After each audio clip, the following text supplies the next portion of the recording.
त्यांनी स्पष्टपणे लिहिलेलं आहे की मागासलेपण SC STचं इनबिल्ट असतंय, त्याच्यामुळे रिझर्वेशनच्या संदर्भाने किंवा पदोन्नतींच्या संदर्भाने जिथे मागासलेपण इनबिल्ट आहे तिथे क्रिमिलेअर कुठून आलं? SC ST आरक्षणासंदर्भात सर्वोच्च न्यायालयाच्या पूर्ण पीठानं जो निकाल दिलेला आहे तो निकाल कायद्याच्या चौकटीत बसणार नाही आणि संसदीय अधिकारांचं ते उल्लंघन असल्याचा दावा करत आता डॉक्टर गुणरत्न सदावर्ते यांनी त्या निकालाला आव्हान देण्याचं ठरवलं। आपल्यासोबत स्वतः सदावर्ते आहेत। सदावर्तेजी, पुन्हा एकदा आरक्षणाच्या संदर्भात तुम्ही आता सर्वोच्च न्यायालयाचे दरवाजे ठोठावताय, तुमचा मुद्दा काय?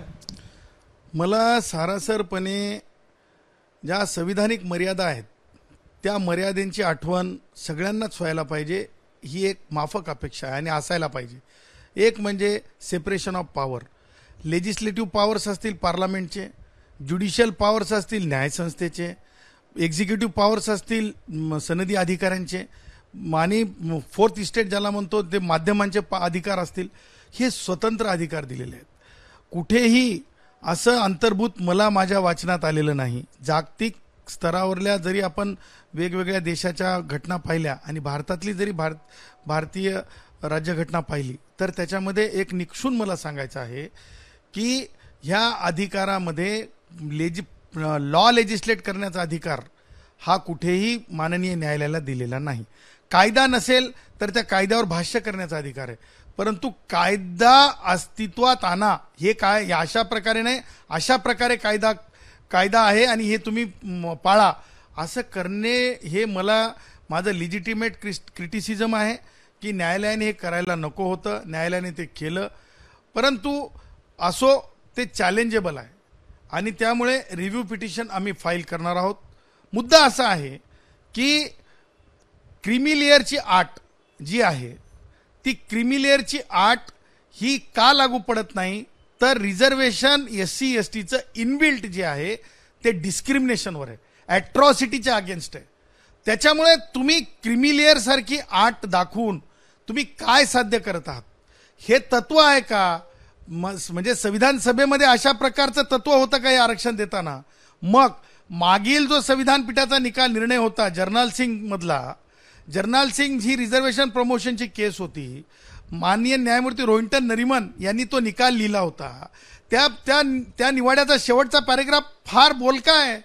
त्या बोलक्या पॅरेग्राफमध्ये एका हाय इंटिग्रिटी असलेल्या माननीय न्यायमूर्तींचं ते लिखाण आहे। त्याच्यात काय लिहिलंय त्यांनी स्पष्टपणे लिहिलेलं आहे की मागासलेपण SC STचं इनबिल्ट असतंय, त्याच्यामुळे रिझर्वेशनच्या संदर्भाने किंवा पदोन्नतींच्या संदर्भाने जिथे मागासलेपण इनबिल्ट आहे तिथे क्रिमिलेअर कुठून आलं? आणि त्यामुळं माननीय न्यायमूर्ती गवई साहेबांनी ज्या अर्थाने जे म्हणजे निकाल लिहिलेला आहे त्याच्यामध्ये त्यांनी सांगितलं की क्रिमिलेअर SC STला लागू आहे। मला कुठेही कधीही कोणत्याही तत्वावर क्रिमिलेअर लागू असल्याचं मला तरी वाचण्यात आलेलं नाही आणि त्याही पुढे जाऊन त्यांनी जर्नल सिंगचा संदर्भ दिलेला आहे। त्याच्यामुळे ॲट द फेस आमचं म्हणणं आहे की माननीय न्यायालयाच्या एरर्स असतील किंवा माननीय न्यायालयाच्या तत्वाच्या बाबतीमध्ये आमचं मत मांडण्याचा अधिकार आहे, परंतु झालंय काय की न्यायालयाने हे सगळं करत असताना दोन गोष्टी लक्षात घ्यायला पाहिजेत होत्या की सब कॅटेगरायझेशन आपण कुणाचं करत आहोत। मग एक बौद्ध समाज आहे ज्याला आपण महार बौद्ध म्हणतो, त्याच्यामध्ये आंदवन आहेत, लाडवण आहेत, सोमस आहेत, विणकर आहेत, बावगे आहेत, बावणे आहेत। मग आता तुम्ही कोणत्याला डिस्क्रिमिनेशन ह्या एका बौद्ध समाजामध्ये एवढे जर उपघटक असतील तर कोणतं भिंग लावणार आहात तुम्ही? कोणत्या भिंगानं तुम्ही पाहायला सांगणार आहात? म्हणूनच त्यांनी क्रिमिलेअरचं टाकलंय त्याच्यात की आता क्रिमिलेअर नुसार मग ते त्याची वर्गवारी करण्यात येईल, कोणाला ऍड करायचं ते ऍड करता येईल, कोणाला काढायचं तर ते काढता येईल। नाही नाही नाही नाही नाही नाही तसं काहीच करण्याचा अधिकारच नाही। तेच तर मला म्हणायचं आहे की मातंग समाजामध्ये आता गारुडी मातंग भाऊ आहेत, वेगवेगळे मातंग भाऊ आहेत, तुम्ही तत्व कोणतं लावणार? आणि वर्गवारी करण्याचा अधिकार हे महामहिम राष्ट्रपतींच्या आधिपत्याखाली येतो। Where are the powers? Supreme कोर्टाला अधिकार कुठं प्राप्त झाले की राष्ट्रपतींच्या अधिकारामध्ये जाऊन अशा प्रकारे त्यांच्या अधिकारात जाऊन आपण लॉ लेजिस्लेट करू शकतो का? हा सुद्धा एक मोठा डिबेटेबल इश्यू आहे आणि त्यामुळं ह्या वर्गीकरणाला मान्यता कुठे असू शकेल तर ओबीसीच्या संदर्भाने असू शकेल, कारण ओबीसी या इनबिल्ट डिस्क्रिमिनेशन सोबत उभा राहत नाही तर ते वेगवेगळ्या मागासलेपणासोबत किंवा त्या पारंपरिक व्यवसायासोबत उभा राहतो, जे की मागास ठरवतात. परंतु SC ST हा थेट अॅट्रॉसिटीज आणि डिस्क्रिमिनेशन सोबत उभा राहतो. परंतु न्यायालयाने एक काळजी घ्यायला पाहिजेत होती. जर न्यायालयाला एवढंच लिहायचं होतं तर न्यायालयाने जनरल नोटीस करायला पाहिजेत होती. सामान्यातल्या सामान्य संस्थांना, जात समूहांना, वर्गांना त्याच्यामध्ये आपलं मत मांडण्याचा अधिकार आहे की नाही? नॅचरल जस्टिस आहे की नाही? नैसर्गिक न्याय पाळला का? नाही पाळला गेला. आणि त्याही पुढे जाऊन महाराष्ट्रासारख्या प्रगत राज्यांनी ह्या केसमध्ये स्वतःची भूमिका मांडलेली नाही.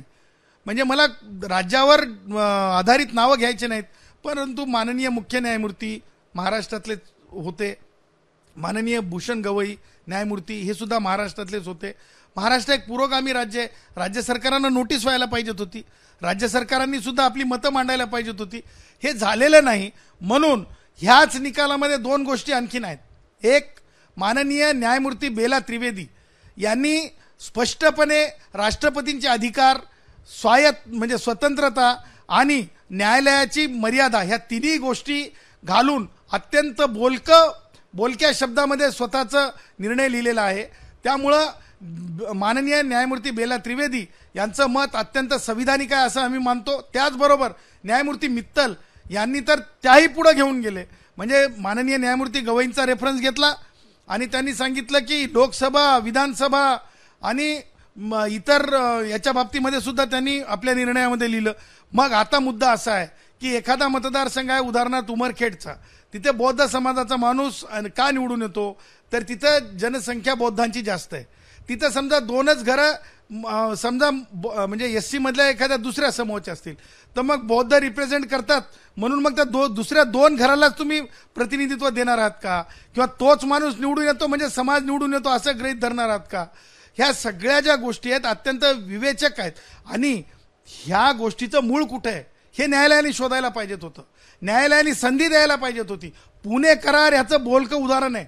पुणे करारावर जर न्यायालयाने याच्यामध्ये जर घेतलं असतं तर भारतरत्न डॉक्टर बाबासाहेब आंबेडकरांचं आरक्षणाच्या बाबतीतलं खरं तत्व लोकांना कळालं असतं. पुणे करारामध्ये जे आहे स्पष्टपणे, जिथे मी म्हणत असतो, कायम म्हणत असतो, बॅरिस्टर MK गांधीजींनी वैचारिक हत्या भारतरत्न डॉक्टर बाबासाहेब आंबेडकरांची पुणे कराराच्या माध्यमातून केली. नाहीतर आज जे तुम्हाला दिसतंय की पुणे करारामध्ये काय सांगितलं होतं की त्या समूहाचा, त्या वर्गातला माणूस निवडून यावा. कारण काय होतं की 100 लोक आहेत तर रिझर्वेशनच्या जागेमध्ये 60 लोक रिझर्वेशनचे असतात, 40 लोक दुसऱ्या समूहाचे खुले असतात आणि 60 मध्ये 4-5 लोक उभे राहतात आणि 40 मधले लोक एका माणसाला उभं करतात आणि मग त्यांचा खरा प्रतिनिधी निवडून येत नाही. 40% लोकांमधला प्रतिनिधी निवडून येतो. खरं काम करणारा, मग बौद्धांसाठी असेल, मातंगांसाठी असेल, चर्मकारांसाठी असेल, तो माणूस कधीच निवडून येत नाही. कोण निवडून येतो तर राजकीय कोणत्या तरी खुल्या वर्गातल्या बगलबच्चाचा माणूस निवडून येतो. त्यामुळे पुणे करार जर याच्यामध्ये आणला असता आणि पुणे कराराच्या अनुषंगाने जर म्हणजे रिझर्वेशन आणि प्रतिनिधित्वाचा विचार झाला असता तर खरोखर न्यायालयाने अत्यंत म्हणजे सूक्ष्मपणे आणि पार्लमेंट डिबेट्सच्या आधारे आणि पुणे कराराच्या आधारे निकाल दिला असता तर मला वाटतंय की खूप बरं झालं असतं. परंतु हा दुरोगामी परिणाम करणारा निकाल नाही, तर हा थेट आत्ता ह्या क्षणापासून परिणाम करणारा निकाल आहे. आणि त्यामुळं भारताचे महामहिम पंतप्रधान नरेंद्रभाई मोदी असतील, अमित शाह साहेब असतील, माननीय समाज कल्याण मंत्री रामदासजी आठवले साहेब असतील, त्यांनी ताबडतोब संसदेमध्ये ह्या विषयावर बोललं पाहिजे, या विषयावर चर्चा केली पाहिजे. आणि हा निकाल जो आहे सर्वसंमत असू शकत नाही, असं पार्लमेंटला डिसॅग्री होण्याचा अधिकार आहे. डिसॅग्री राज्य सरकार म्हणजे राज्यातल्या ज्या विधानसभा निवडणुका आहेत त्याच्यासाठी हा कितपत परिणामकारक ठरेल असं वाटतं तुम्हाला? ऑब्व्हियसली. कारण मला एक सांगा, ह्या निकाल देताना म्हणजे सरकार आपले यांनी माननीय न्यायालयाने एखाद्या आयोगाचा रिपोर्ट मागवलाय का? इम्पेरिकल डाटा मागवलाय का? आणि माननीय न्यायमूर्ती मित्तल तर म्हणतात की लोकसभा विधानसभेचा सुद्धा उल्लेख करत आहेत. म्हणजे उद्या स्थानिक स्वराज्य संस्था असतील किंवा विधानसभा असतील त्याच्यावर जर हे अशा प्रकारचं जर समजा कुणीतरी कोर्टात गेला, हायकोर्टाने हे लागू करा म्हटलं आणि उद्या जर समजा हे लागू करण्याची वेळ आली तर त्याचं तत्व काय असणार आहे? त्याचं तत्व बस जस्ट आम्हाला वाटलं, आम्ही दिलं आणि तुम्ही ते करायचं, हे असं चालणार नाही. पाकिस्तानामध्ये जे होत आहे ते भारतात होत नाही. पाकिस्तान्यांचे विचार वेगळे आहेत, भारतातले विचार अत्यंत संविधानिक विचार आहेत आणि बेसलेस नसून बेसफुल विचार आहेत. त्याच्यामुळं भारतरत्न डॉक्टर बाबासाहेब आंबेडकरांनी इस्लामिक देशांसारखं का तत्वज्ञान ठेवलं नाही या संविधानात, सेपरेशन ऑफ पॉवर का ठेवलं, माध्यमांना का अधिकार दिला प्रश्न विचारण्याचा, पार्लमेंटमध्येच का प्रश्न विचारण्याचा अधिकार आहे, ह्या सगळ्या गोष्टी सेपरेशन ऑफ पॉवर सोबत आहेत. ज्युडिशरीला लॉ लेजिस्लेट करण्याचे अधिकार कधीही नाहीत.